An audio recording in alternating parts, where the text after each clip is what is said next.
L'installation électrique doit être effectuée par une personne qualifiée qui possède les autorisations SEP. Avant de commencer l'installation du moteur, coupez l'alimentation du secteur.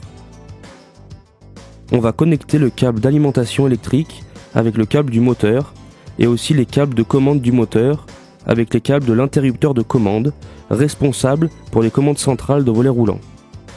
On vérifie la présence du courant électrique. S'il n'y a pas de courant électrique dans les câbles, tout d'abord, on relie le câble jaune-vert, la prise de terre, avec le câble jaune-vert du moteur. Ensuite, on relie le câble bleu, neutre, avec le câble bleu du moteur. Puis, on va relier les câbles du contact avec les câbles de la commande du moteur. Dans le cas présenté, on relie le câble blanc du circuit de commande du moteur avec le câble bleu de contact et on relie aussi le câble noir du circuit de commande du moteur avec le câble marron du contact. Puis, on assemble le câble marron de phase d'alimentation avec le câble marron du moteur. On passe à la programmation du moteur Matic avec le mécanisme de surcharge. On commence la programmation par la connexion du moteur Matic à l'alimentation. Le moteur fait un mouvement haut-bas.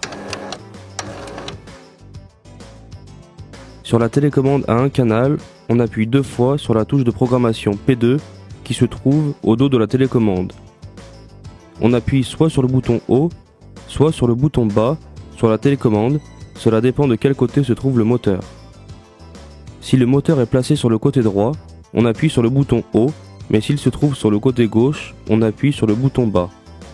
Le moteur fait 2 courts mouvements. Le premier émetteur est programmé.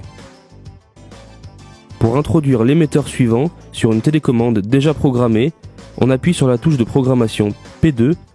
Le moteur fait des courts mouvements, haut-bas. On appuie encore une fois sur la touche de programmation P2. Ensuite, sur d'autres télécommandes, on appuie sur la touche de programmation P2. L'émetteur suivant a été introduit dans la mémoire du moteur. En programmant la commande murale comme un interrupteur suivant du volet roulant sur la télécommande déjà programmée, il faut appuyer sur la touche de programmation P2. Le moteur fait des courts mouvements haut-bas.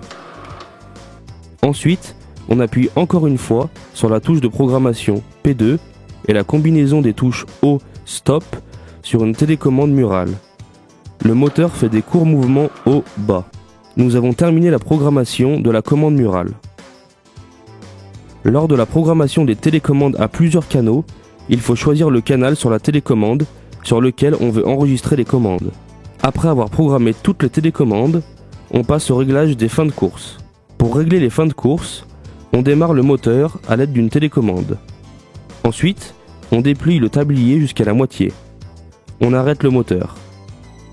Puis, on appuie sur la télécommande sur les boutons P2, haut, P2.